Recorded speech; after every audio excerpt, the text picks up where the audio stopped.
На 17-та редовна седница, Советот на општина Кочани не донесе конечна одлука и согласност во врска со барањето од комуналното предпријатие Водовод за покачување на цената на геотермалната вода. Причина за тоа е што точката беше повлечена од дневниот ред. Забелешките на советниците, што беа упатени во врска со одлуката што ја усвоил управниот одбор на предпријатието, придонесоа за дискусии и со дилеми, зошто, дали и колку да се покачи цената. Образложение за одлуката на управниот одбор и за потребата од поскапување на услугите на подружницата Геотерма дојде од новиот директор на Водовод, кој за прв пат присуствуваше на седница на Општинскиот совет. Бидејќи вие сите ги имате добиено материјалите за седницата, оттаму можете да видите дека од 2010 година до 2022 година, се извинувам, цената на геотермалната вода по кубен метар е зголемена за помалку од 30%. Што значи, за жал, дека се одело и против економската логика.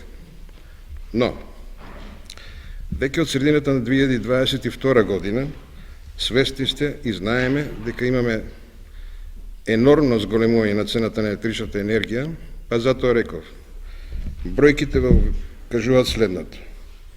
Додека во почетокот на 2022 година за испорака на 1 метар кубен геотермална вода беа потребни 5,5 денари, веќе од јуни, а да не зборувам за јули, цената која е потребна за испорака на 1 метар кубен топла вода е 42,6 денари.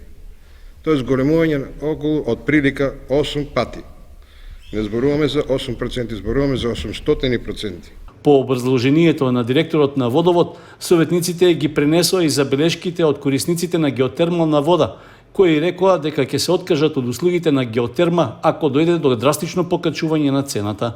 Јас би сакал овде да е градоначалникот и да го прашам дали има остварено прво средба со тие луѓе. Нормално кога продаваш нешто, прво треба потрошувачите да најдете некоја средина, бидејќи по ова гледам дека може да се најде некоја средина. Да, треба да има зголемување на цената.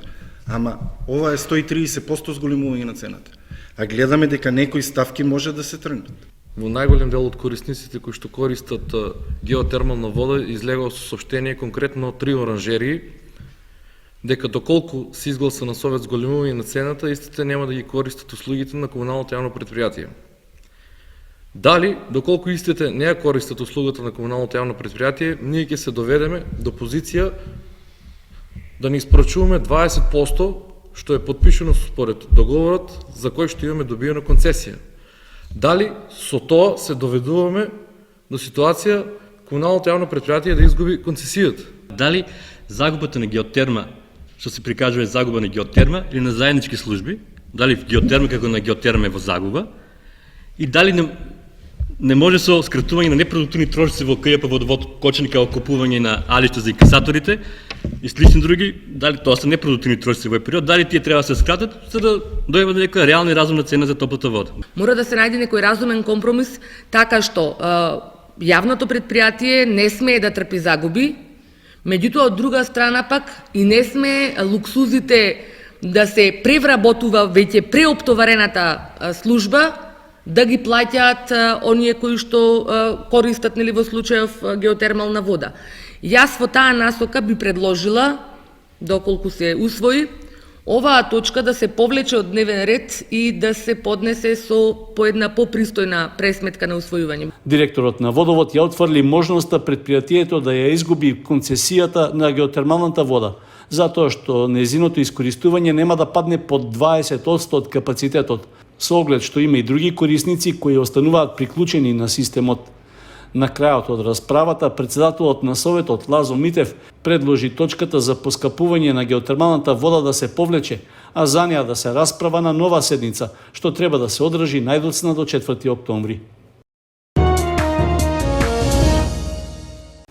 По повлекувањето на точката за покачување на цената на геотермалната вода, Советот на општина Кочани не даде согласност за усвојување на одлуката за измена и дополнување на статутот на Водовод, а со која треба да се основа подружница компостара. Предлогот со само 9 гласа не беше подржан, а помина во сенка на барањето за новата цена на услугите на Геотерма. Членовите на Советот не дадоа подршка и на предложениот ребаланс во буџетот на општина Кочани, со кој треба да се обезбедат услови за плаќање на електричната енергија. Не поминаа ниту измените на 10 општински програми.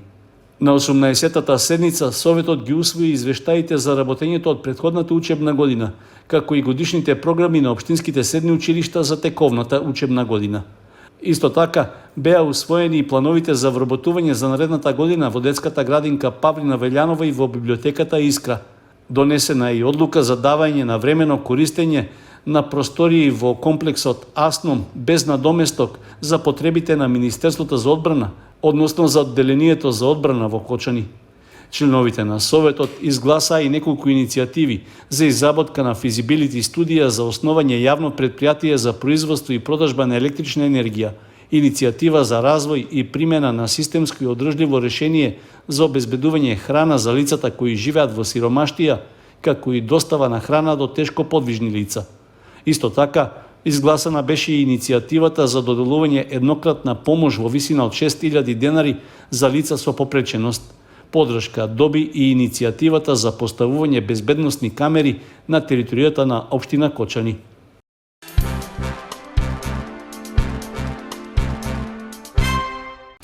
Произведени се првите количини екоплочки за надворешно уредување, а за кои како суровина се користи отпадната ПЕТ пластика во општините Кочани и Гевгелија. Производството е во рамки на проектите за намалување на пластичниот отпад на територијата на двете општини, што го реализираат здруженијата Еко Тим Исток од Кочани и Еко Лајф од Гевгелија, а со финансиска подршка од Глобалниот еколошки фонд програма за мали грантови. Активностите се спроведуваат во партнерство со компаниите Екопроект Ко од Кочани и Близнак Ком од Гевгелија.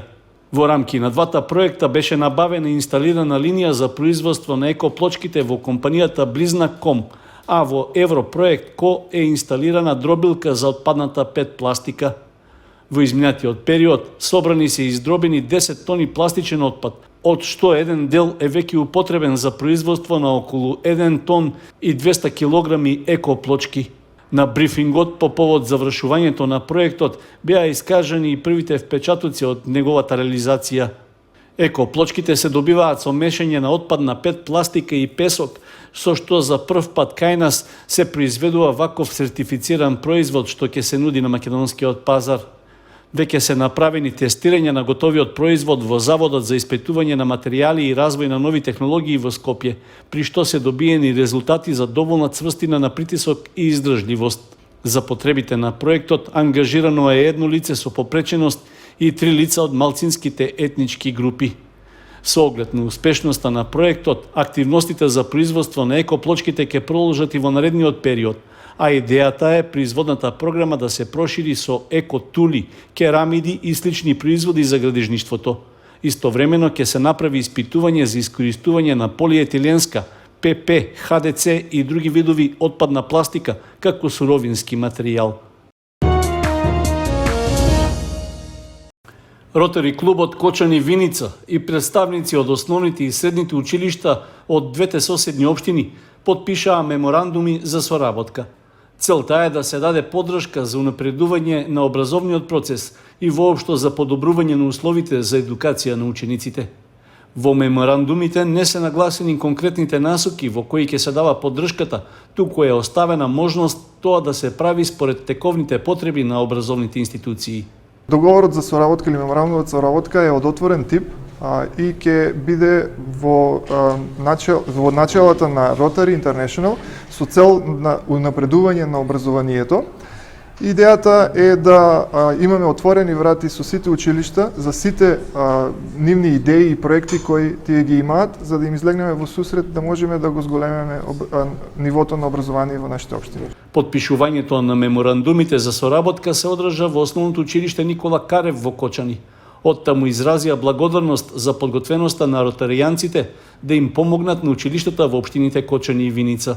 Се надам дека ова соработка ќе продолжи во иднина, дека и во другите училишта ќе се случуваат вакви слични состаноци, дека идните проекти кои што ги работиме заедно ќе бидат од општествено добро во корист на сите училишта и сите организации кои спаѓаат под наша капа и под Ротари клубот. Представниците на училиштата изразија подготвеност соработката со Ротари клубот Кочани Виница да ја прошират, а во рамки на своите можности да помагаат и да се вклучат во активностите што ги спроведуваат членовите на Ротари клубот.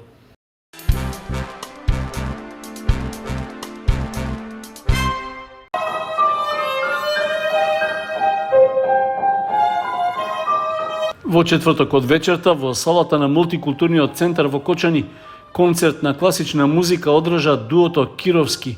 Љубиша Кировски на виола и виолина и Маја Шутевска-Кировска на пијано се представија пред кочанската публика.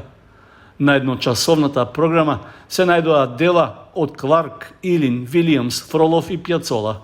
Публиката која дојде на концертот уживаше во изведбата на музичките дела, меѓу кои пројавуваше и нишка од македонскиот ритам и фолклор. Музичарите изразија задоволство од условите за музицирање, како и од поддршката на кочанската публика. Кога доаѓавме навака, не знаевме што не очекува. Обично во помалите места низ Републиката нема услови за одржување на концерти од класична музика. Првото влегување во салата беше вау, овде имаат услови. И кога го видовме и нели пијаното, ново пијано, убава саличка, убава акустика, убаво осветлување, сите работи, сите предуслови за да еден уметник може да ужива на сцената, нели, а и со самото тоа што концертот беше посетен, имаше доста публика, навистина ни представуваше големо задоволство да настапиме за прв пат во овој прекрасен град и во оваа прекрасна саличка. Пред се ние патриотизмот го искажуваме преку музиката.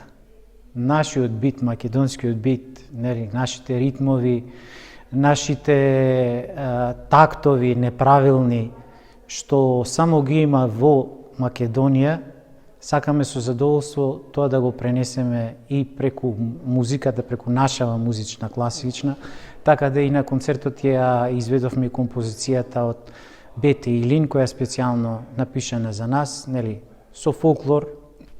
Исто така, нели, за Биска, што кажавте, една моја обработка на песната Јовано Јованке. Тоа ни представува задоволство и мислам дека тоа и се допаѓа и на публиката. Дуото Кировски досега има реализирано бројни настапи надвор од Македонија, меѓу кои и во Хрватска, Србија, Полска, Италија, Швајцарија, Турската република Северен Кипар, како и во Бугарија, Велика Британија, Соединетите Американски држави и Германија. Своји настапи дуото има и на реномираните музички фестивали Охридско лето, Златна лира, Скопско лето, Хераклејски вечери и есенски музички свечености.